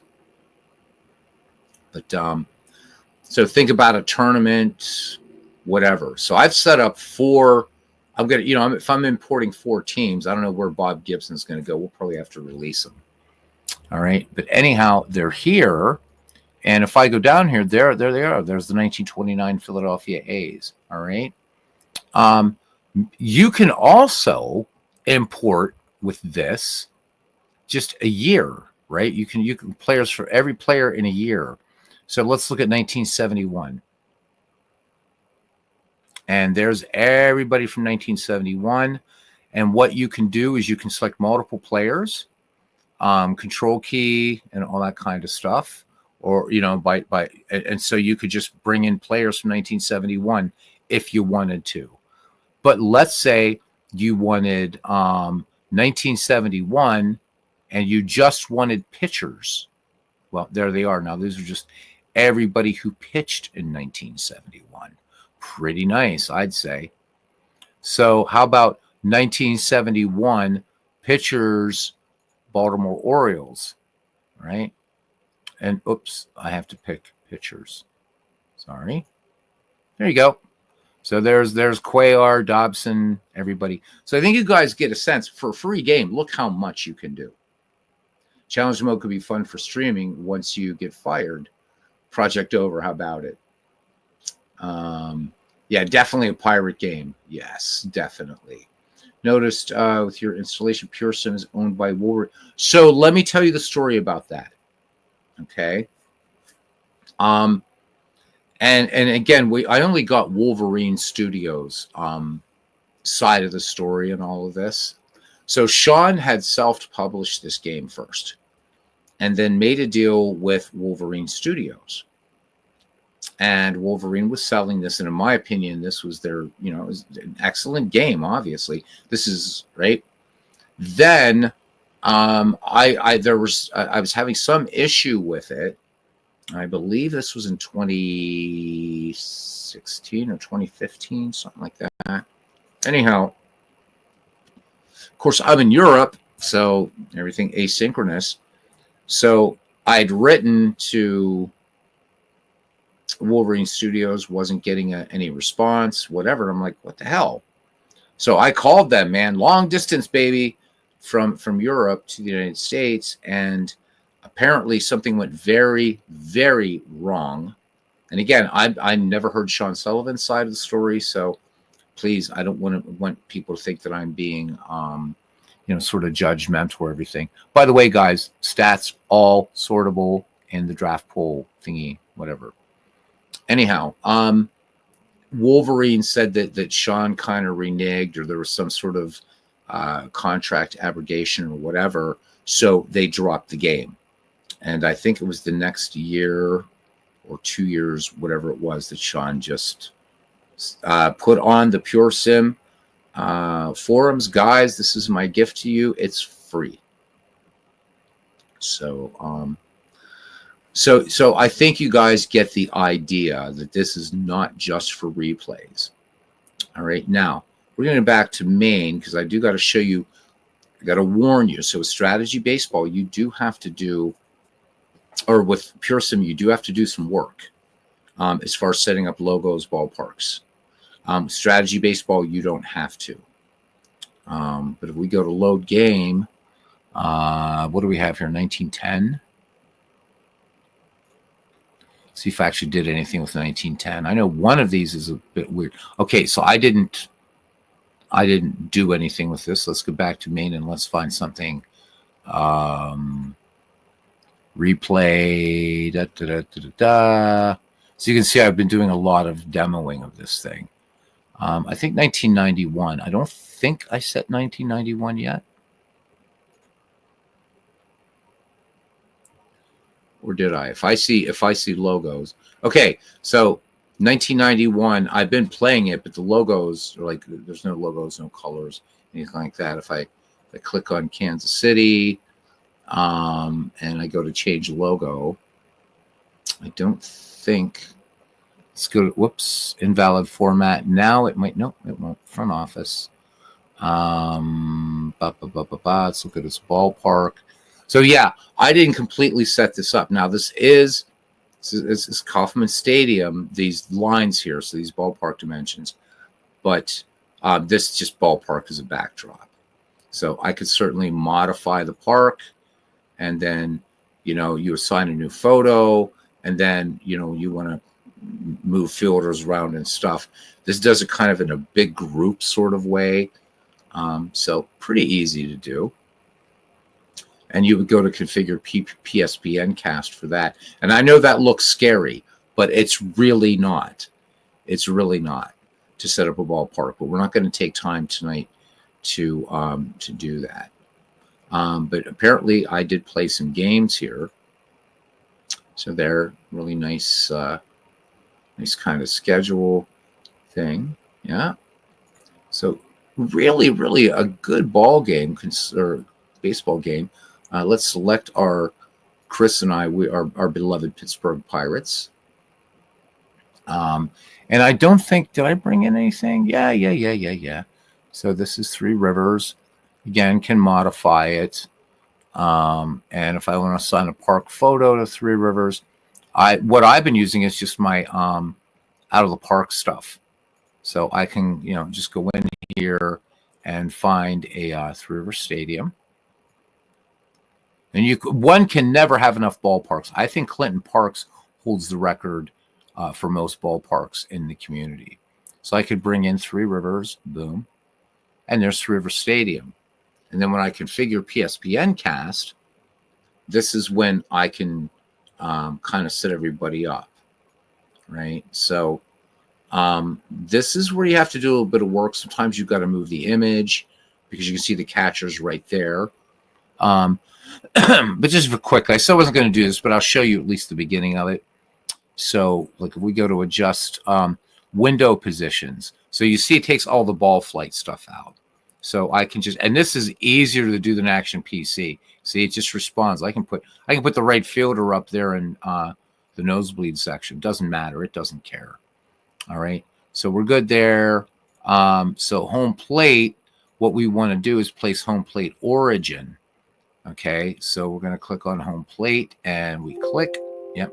Go here and click on home plate. So there it is. And then we'd move the catcher behind there. But we can adjust fielder and runner locations, stuff like that. So for right now, we're going to put the catcher behind home plate. All right. So we have for ball flight locations, those are the ball flight locations. So you can see everything out to deep fly balls, stuff like that. And if you click this, you can see that you can move things out a little bit so you get more realistic looking deeper base hits. So it's that simple. That's all you really have to do. Okay. And then you can move your background as well. So one of the things you might want to do is move your background so that way you can see your catcher, so you can see your field. Right. And then you go back up here and adjust just ball flight again and just do Y-5. Okay. There you go. And done. And this is actually ready to go. So Three Rivers is now assigned to the Pittsburgh Pirates. Aaron Reed's playing an exhibition with Strat PC. You bought Strat PC. Wow. Okay. Use underscore or not, do we have to rename photos? No, I didn't rename anything. Why? Is it not working for you? Should be. Let's go back and let's go to our graphical roster view here, and I can also look. I can look in the as soon as I remember where this thing is installed. So I can't remember. Let's do change picture, and I'm pretty sure. In fact, I'm very sure because I pulled these from. Let me see where I have PureSim installed, Sean, just to make this a little easier for you, okay? Let me check the properties on this thing. PureSim Baseball. Properties. I just want to see where I installed this thing. D program files, x86. Let's see where everything is, okay? So D and program files, x86. And where are the PureSim photos? And I can let you know, my friend. There it is, PureSim Baseball. That's assuming they're saved in this directory. Because they may be elsewhere. I don't know. Where are the pictures? I'll be damned. Audio HTML mods, PSA templates. They may not be stored in this directory. If it's painless, you add them, right? You're not trying to just asking. Yeah, well, I'm just trying to figure out where the player photos are in this game. And I'm wondering if they're in the user directory. I just want to find this out, Sean. I mean, it's a good question because I don't remember. And I don't remember if this does an auto install of the pictures or not. So let's go to here first. Let's see. So I'm not going to be in there. Wow. Okay. I don't see anything unless they're in documents. Because you guys know documents can be a crazy, huge. Let me see. Now it's just a bunch of other stuff. Okay, let's go up. I cannot remember. Oh, maybe it's app data. Let's check app data. I wish Windows would just make up its mind. Roaming, local low, and blah, blah, blah. Let me see. Yeah, Sean, it's all right. It's worth looking, because if I can save you some time, my friend, I am all good about that.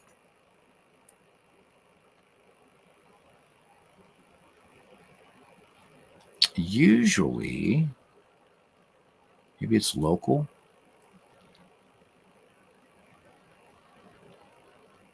I mean, I know they're on here somewhere. I just don't know where the hell they are. So, I'll have to look around, Sean. Maybe you'll find it before I will. If you do, let me know, because I don't see anything here that says PureSim. But obviously they're there because there's Doug Drabeck, his black and white glory. But let me see something. I know how to answer this. What the hell? I don't even know. I mean, we have to figure out where they are, but I think I was just taking them from Action PC. So let me go to player photos, and if it will change the picture of Doug Drabeck, you're good to go, man. So let's see.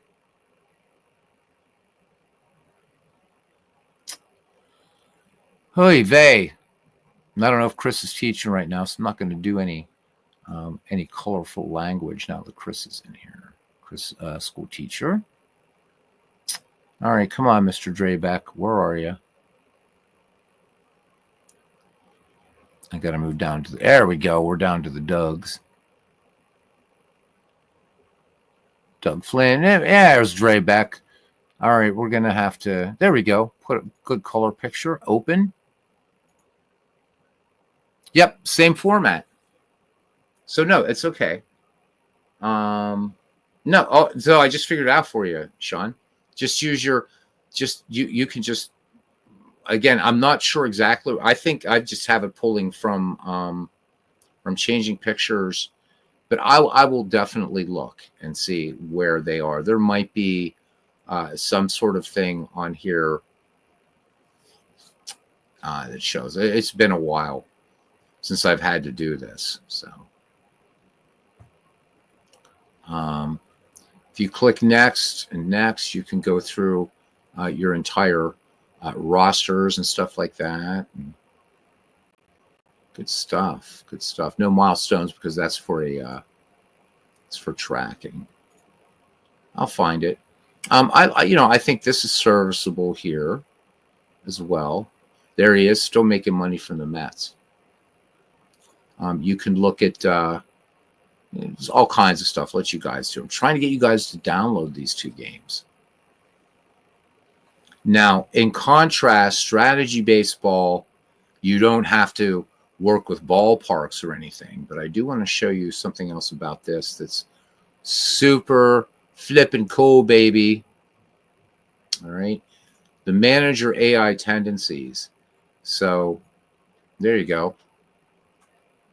And if you don't feel like, futzing around with all of this, you don't have to. So what you can do, rather, is you can import a manager.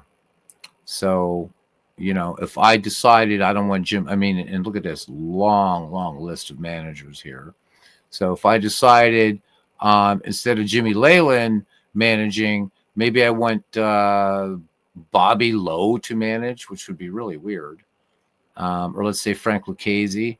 If I just click him, he'll get imported automatically, and all this stuff will change, right? But you can do, when you want your pitcher hook, all kinds of stuff you can set up. This is all just general. And then you actually get into all kinds of situations here, and just do it. But again, if you're doing a seasoned replay, or who the, then it's just easy enough to do the managers that way. So you can dig. Would I like to say the changes? Hell no. So there's a lot of things you can do in this thing. It's pretty crazy. Do they have the proper manager? Well, let's see. Let's look at, let's see who is doing what. Yeah. Okay. Let's go up to Is it this or is this? Do I have to go to the schedule? Let me see, because I can answer for that. Answer you that one too. Let me see. Is this giving? Yeah. So there, Jim Leyland. Yep, absolutely. It does it. Let's pick another team. This is what, 1991. So I don't care. Pick a team. Doesn't matter to me. St. Louis. And again, I didn't put any logos, or I think I just did the colors. And where's manager tendencies? There we go. And Joe Torre. Yep. So for season replay, you know, again, if you disagree with it, you know, go in and slide around to your heart's content. There's a lot in here. So not bad. I mean, you're getting a really full-featured baseball game, and its little brother does a lot too. And it's a little easier to deal with. I'll show it to you really quickly, and then we'll get out of here. All right. So let me bring up its sister program, sister brother, whatever. I don't want to accidentally bring up the Dombrov sim because it'll deafen you guys.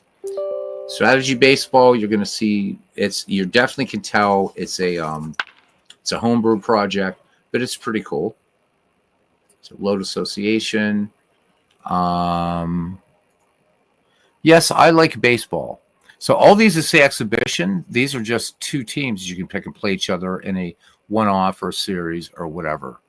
But let's look at 1975. Hopefully I did this properly.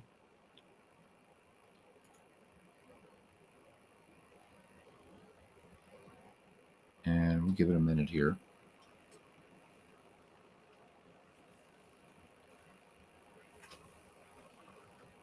(1:07 a.m.) All right. Already starting your Yankees replay with it. Nice. All right. I have no idea. Oh, there we go. Okay. There we go. All right. So this is Strategy Baseball. Strategy Baseball. So again, you're going to see some things that are pretty much familiar. All right. So, and this one is one. This was a fantasy league that I just used the name. So obviously, Joe Morgan not on there. Okay. This one is a little trickier because you have to look for the closed thing up here. So let me find a proper replay thing that I had set up. 1967, I think is right. Let it load in. Cool. Pretty sure. Let's select Pittsburgh. So we'll assign the Bucks to human. They are already there. Again, you can customize manager in this thing, so you can see where its roots were, and Harry Walker was the manager of the Pirates in 1967. Unlike the other game, you can't import managers, or this. I guess it has a. Oh yeah, import manager. There you go. So you can do it. Again, tons of managers. Where these games differ is that you couldn't do in this game. You couldn't do like a cross era, bunch of teams, stuff like that. But what it does do is it properly assigns logos. So I'm going to set up a quick 2-team thing for you just to show you guys. All right, let's do a new association, and let's do an historical exhibition. And this is the quickest way to just show you. All right. So you can do season replay, historical exhibition, or if you really like it, fictional players. Don't really care about that. This game comes with every season from 1903 to 2017. All right. So we're going to start in, let's do 1980. And we'll bring in the Philadelphia Phillies. and we'll have them play the 1969 Mets because we can, right? Okay, and then I'm just going to select New York. New York National next. Okay, and if I want, so players, so number of games, I can have anywhere from 1 to 7. Let's set up a 7-game series, 2-3-2 series format, and do not use a DEH, and we will use a closer. Click next. We'll leave that at 40-man, and it's going to create all this importing for these two teams. And here's our schedule page. Boop. So there we go. Proper logos. You don't have to mess around with logos on this thing at all, which is really, really nice. If I click here on the New York Mets, I can get down to the ballpark, and voila. You don't have to do anything. So that's what's nice about this game. Is that, but again, it depends on. I think they complement one another really well. So it starts. It would seem to start in 2019, Aaron, but it goes backwards. So, oh, you're talking about. Are you talking about Strat? I don't even know what you're. Oh, strategy baseball. Okay. Yeah, maybe it does start in 20. I don't know. It shouldn't start in 2019. But yeah, so we can look at the ballparks. So I don't know why I did Philadelphia. Yeah, there they go. So there's the vet. You're ready to go, man. We could play this game if we wanted to. Yeah, the PSPN stuff's really, really, really cool. I wish that Sean. So I'm guessing that the way that Crash was able to get away with this is since this is a freeware game, right? He's not making any money from the game. He could use the actual logos. Sean wouldn't have been able to do that unless he wanted to be tricky, like what's his name, Clay Dreslov, and download the logos. But again, that's I guess I'm no lawyer, but since they're not included in that game, you have to download them. But this is really, really ready to go, and we could play a whole bunch of Mets Phillies games, just with the 1969 Mets and the 1980 Philadelphia Phillies. The Philadelphia Phillies. Steve Carlton and Jerry Koosman. That's a pretty good matchup too. Maybe we'll leave this for the Super Bowl Spectacular as well. Aaron says playing a strategy baseball exhibition game right now, watching the PSPN broadcast. Awesome. So, Aaron, if it's working, is your narrator able to pick up what it says and stuff like that? Just curious. Since we're this far in, let me just show you here. We'll go to the manage game bit. All right, so you can see very, very different. Again, now you can change your lineups, everything, reassign your pitchers, stuff like that. Hit close down here.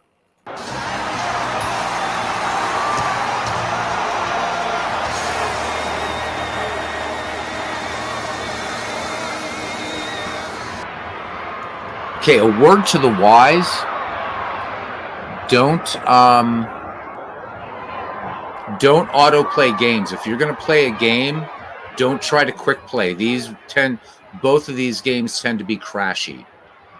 Okay, but just like PureSim Baseball, and let me lower the crowd a little bit.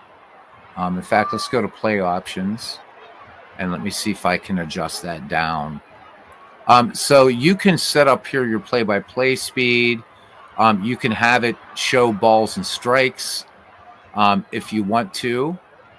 You can disable ambient sounds. So I have show pitch by pitch turned off. I think it's just to add flavor because you can't really do anything on a certain count. So this isn't pitch by pitch like it. I'm going to kill these ambient sounds for a minute so I can talk.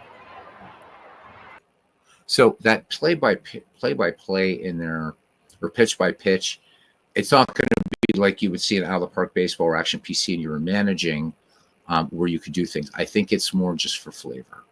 Okay. Anyhow, let's go back to play options, and I'll turn them back on. And yeah, we'll do it. We'll play an inning or two just so you guys can see what's going on here. So I uncheck that and hold your ears. Here we go. Text play-by-play. You can go new info top line, new info and bottom line, whatever works for you. The problem with this game is the color scheme. You can't change it, unfortunately. So it's got yellow on blue, but the text at least is in white. All right, so here we go. Gary Maddox leads off. Kuzman ready to deal. And you can see 0-2 pitch, fly ball, left field, and this one, Cleon Jones camps under it and makes the catch. There's Manny Trio now. And Trio strikes out. Here's Wheels, Greg Luzinski. 2-0 pitch, or 1-0 pitch. And Luzinski singles. So Luzinski aboard now for Mike Schmidt. So, and down here is all your managing options. You can just play CPU, watch PSPN cast. You can quick sim games outside of the game screen. But you can definitely see that it's freeware. It's a freeware game, but it plays a nice game of baseball. Oh, you mean PureSim? Yeah, I wish you could too. Maybe there's a way you can go into the window thing, into the properties of the game and have it launch full screen. I don't know. Again, we're talking a game that's, was last supported 10 years ago, Sean. I think this is the one that crashes if we autocomplete. Let's try it. Nope, it's the other one. It's PureSim that doesn't always like you. So where I know PureSim will crash is if you say, "Oh, just play it to the 7th inning." So, but anyhow, let's go back here, and again, you can see a box score here, and again, you can see its lineage. Some people have said that Crash stole this. Well, how can you steal what's free? Again, then you get a nice. Get a little play-by-play. This is SBN as opposed to PSPN. But yeah. So there you go. Those are the 2 freebies up there.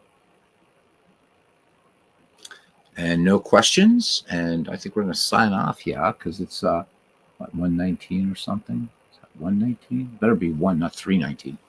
PureSim doesn't have the issues of player photos covering up crap in the field like Action PC. So when I play Action PC, I don't I know what you mean, like on the sides, because I don't even put the player photos in the fields. I just have the pitcher on one side, batter on the other. I like that. Yeah, PureSim's a nice looking game. It really is. And this one's not too bad. I mean, again, for a freeware game, and you get a crap ton of seasons. If you're fine with you just want some stuff to do some season replays, this is good. But if you want to get, more into like, hey, I want to do tournaments, or I want to do, you want to get really deep and do some other stuff than PureSim. But you get them both and play what you like. And then the almanac, all this stuff, transactions, this is stuff that will take place during a season replay. So right now you can just have home games, injuries, and main, and that's it. We just advance the calendar, and yeah, so the Mets lead this series 1-0. Anyhow, back to main, and there you go. Quick load will take you to the most recent thing. The manual I don't think works. Nope, no manual. So there you go. So lots of baseball, man. Lots of baseball. We're going to go ahead and just knock out of there. Both of these games auto-save. You don't have to save anything. And the other one I'll show some night is Strategy Baseball. Paul Fay showed that a little bit on his channel. Strategy Baseball is another freeware game. Go download it. Has a crap ton of seasons. You do have to deal with a DOS type interface, but it's really, really good. It's been around. It's DB Schmidt, I think. I'll bring up the web page and show it to you guys. SBS, I think it's SBS. Let me just do SBS Baseball, Strategic Baseball Simulator. This has been around for a long time, gentlemen, a long, long time. Let me show it to you. So this has always been free, and it's been stuck at version 4.93 forever. But this has a really, really, really robust community. It comes with a lot of teams. There's an old team library in here. Oh, no, website no longer exists. I think somebody hasn't backed up elsewhere. Yeah, I think it's there we go. Brian Bowman's old compilation of leagues and teams to several sources. One large download at Old Team Library. And I do have this installed somewhere. Mich Gelman also has some minor leagues, Japanese teams, leagues here, stuff like that. So it's really, really, it's a cool game. It's a cool game, but it does have a text-to-speech feature, Aaron Reed. But however, I don't know how it would be to navigate because you don't use a mouse in this thing at all. It's all cursor keys and key commands and stuff like that. But there it is. Okay, if you figure out the path for photos, share that with me by private message in Discord. Yeah, I will do that. As soon as I find the path for the players, where they go, Sean, I will send you a Discord message. Yeah, so this one, it does have some display issues. So the only way to really do it, we're not going to have that, is you got to get rid of the ballpark image, which, again, but I will tell you, this plays a good game of baseball. It really, really does. You do sacrifice eye candy, but it has a nice little play-by-play to it too. I often think of this game as what Micro League Baseball would have become, right? I mean, except maybe having animations. There's no animations in this game, so. But it's really good. Setting up season replays in this thing is a bit of a pain in the ass. You can do it, but it's free again, so. It's no go for Sean. No, I get it. It's not the easiest beast to use, but again, freeware. What can you say? If you want a great freeware game and you can get it on Steam, non-baseball. This is when everybody leaves, of course, right? But I'm going to show you an amazing freeware game as soon as I remember the name of it. Oh my God, it's a fantasy strategy game. Oh my God. Oh, maybe I just look at my Steam library. Got to show you this before we run. Provided Steam is open. We'll let it do its thing here for a second. Just because freebies are cool, right? Freebies are cool.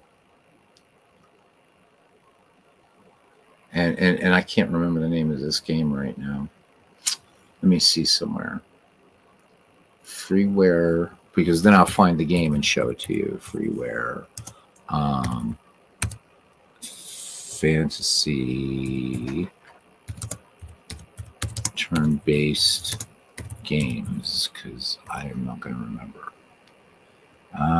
Yeah, there we go. Now it is the Battle for Westnoth. Earl Weaver Baseball for Amiga is pretty good too. Yeah. So used to play the shit out of that, building ballparks and things like that. Tape saturator, love it. And that's going to be one of the games hopefully I'm going to be showing. So we're not only going to be showing newer games, but we're also going to be showing, we're going to go back, do some Micro League Baseball, Earl Weaver Baseball, all that kind of stuff. Ooh, Tales of Iron looks cool. I'm not going to buy it tonight, though. Battle for what? So for anybody, you're looking for a fun non-baseball game, this has been free forever. And this is great. You can design your own worlds. This has This has a huge modding community, random map generation. This thing is excellent and has been and always free. So if you're not a graphics hoe, this is really, really, really good. So definitely, it's an Age of Wonders type game, but going way back. But boy, is it fun! It is really, really fun. I don't know if there's a workshop. Yeah, there is. There's not a workshop on here, but does have a level editor. But if you go, and again, a couple people are sticking around. This will not just baseball players, right? Baseball, whatever. So let's go to Westnot's actual website so you guys can get a sense of how crazy this is. There's just like from inside the game is where you can like download and find crazy amounts of like maps and everything. But they're hand animated. There's 17 in the game without downloading anything.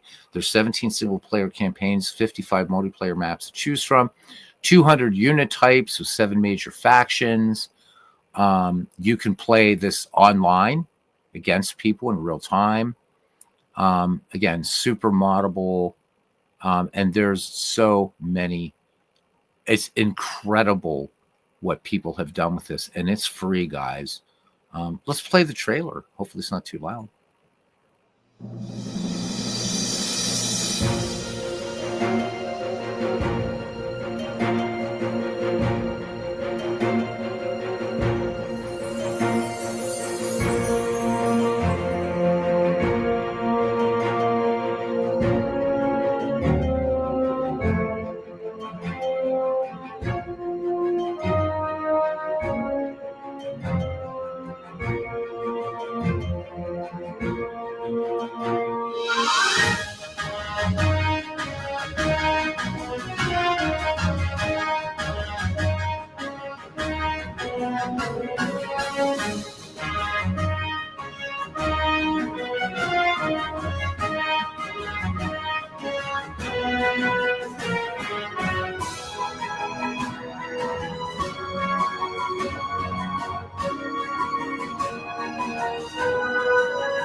So yeah, as Tape Saturator says, this thing is legendary. It is truly legendary.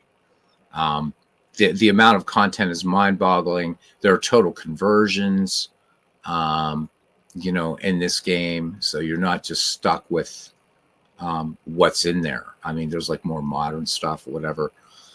It's incredible. It's just incredible. Get it. So we got to put a baseball diamond back on here now so that we can finish. People say, what's Battle for Wesnoth doing there? Pick it up. So Sean, yeah, and Shrouded. Yeah, okay. Yeah, I picked that up on the advice of Carlos Yaz, who has something like 6,000 hours in doing Shrouded. I have yet to try it, but he says it's a great game. So we'll get there.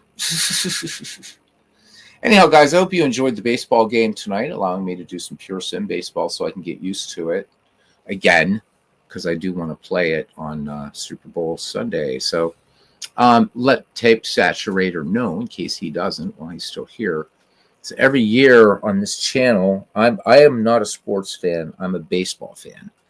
So every year on Super Bowl Sunday, I would always, even before the channel, always do something baseball related, whether it was watching baseball films, Ken Burns documentary, or reading baseball books, or playing baseball games.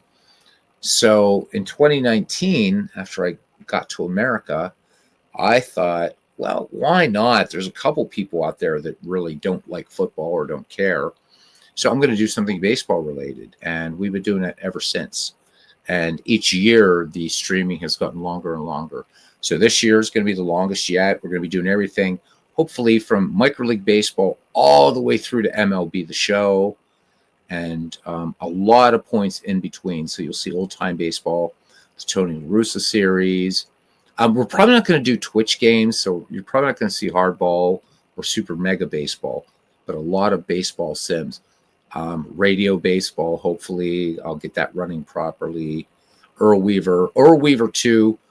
There's no way to slow that damn game down with an emulator. It's just too fast. It's unplayable. So I hope you'll join us if you're a big football fan. Come in after the game or something. I don't know. I think we're going to start our baseball shenanigans probably about 10:30 a.m. that Sunday, and we're going to go till people say, I'm too tired to do this. I'm leaving. So, yeah, it's going to be a lot of fun. And, I'm hoping that people, we've been having really good crowds.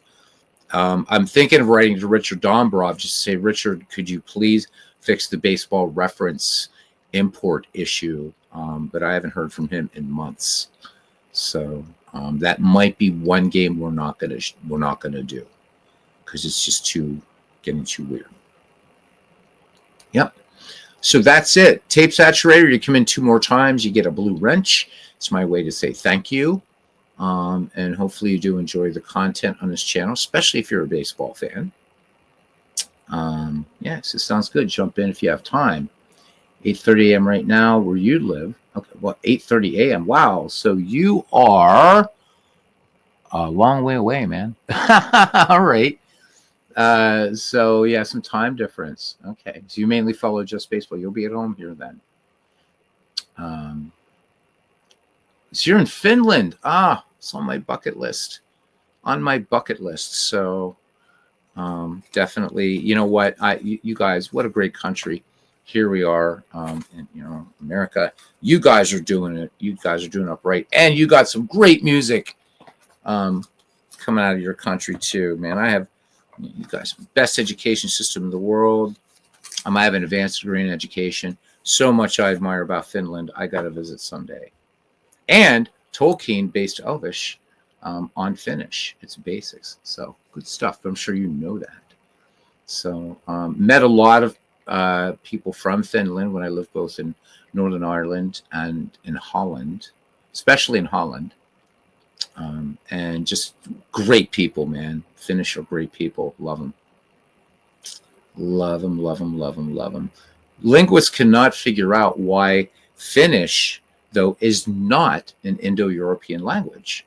So, right, Danish, Swedish, Norwegian, right? So the surrounding countries, right, those are all Indo-European languages, but Finnish is not. It's its own, and they don't know why. I took some master seminars in linguistics, and I would ask all these professors, including one that studied under Noam Chomsky. And they said, we're not really sure because there's not any natural geographic barriers that would have created that for Finland. So maybe I needed to ask someone from Finland. He says, planning to visit Ireland at some point, maybe take a fiddle along, love Irish music. Yes. Yeah, so I'm half Irish, half Italian, so one side has the best music in the world. The other side has the best food, or among the best food. So you'll love Ireland. And, like I said, I want to visit Finland. I wish I could live in Finland. I don't know what you guys require over there, but since I'd lived in the EU before, it shouldn't be a problem. I'd love to go to Finland. Go over there and be a sleight of hand magician in Finland. That'd be cool. That'd be super cool. and get in a band over there. Do some, all the cool symphonic metal coming out of there and stuff. But whatever. But yeah, Irish music, good for the soul. And Tullamore Dew whiskey is good for everything that ails you, my friend. Oh, I would love. I so want to visit Finland. I just do. I do. So you live in Helsinki, okay?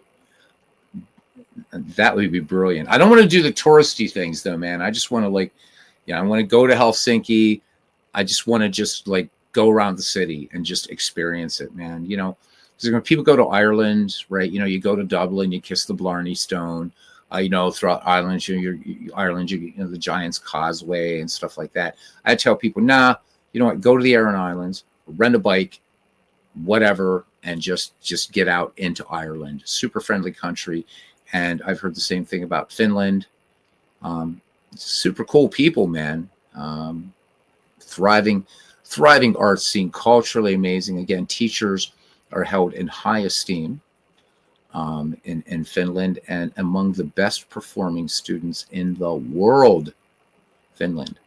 So a lot to speak of. Free public transportation, all kinds of stuff. Finland does it right, man. You are so blessed to live in Finland. So blessed. So I'll look you up. When I land in Helsinki, I'm going to say, I'm looking for tape saturator. And everybody in Finland's going to say, we think he actually lives in Denmark. You probably want to go to Denmark. I don't know. Whatever. This is a weird person. You go away. So anyhow, I hope you'll come back. And see us. I realize time differences are, when I was living in the Netherlands and I was joining this community, so I was like you are right now. It's very, very early in the morning for you. It was the same for me. I was only 6-hour time difference, and then Ireland, of course, 5. But, I'd be up till 3 in the morning waiting for one of these guys to go on at 9 o'clock at night in America. So, and Chris Slovic, who was in here earlier, he works as he's a teacher, and he's in Islamabad in Pakistan. So crazy stuff. I think we have a couple Aussies somewhere in the community as well. So working in parallel, starting at 7 a.m. Oof. All right. Well, guys, this was a lot of fun. So everybody give Tape Saturator a nice welcome. His first visit to our little family, and hopefully he will continue. We had 15 people in here tonight during the PureSim game. So that was awesome. And we had the usual suspects in, as well as a new member. So again, 2 more times, and you become a moderator on this channel, which means you don't have to do anything unless some weirdos come in. You get to bop them with your wrench. Guys, this is Beatles Eternally signing off. There will be baseball of some sort tomorrow night. No baseball on Friday. We'll come back Saturday, and we'll do a rehearsal for the following Sunday. Yep. I think he knows who Gino Yanin is, so I'm not sure I can be friendly with this Finnish guy. Or Yano. Sure you can. The Finns are cool, man. The Finnish people are cool. You'd be friends with them. Oh my God, there was a Finnish magician. I'm trying to remember his name right now. This guy is absolutely, what's his name? Christian Engblom. This guy is, I think he's from Finland, and created one of the toughest slates in card magic ever, called an anti-pharaoh. And it's just this knuckle busting thing that I still can't do yet. But man, you can perform miracles with this thing. But I just look at it, my hands say "Bafangustunad." So anybody that understands Italian, you know what I just said.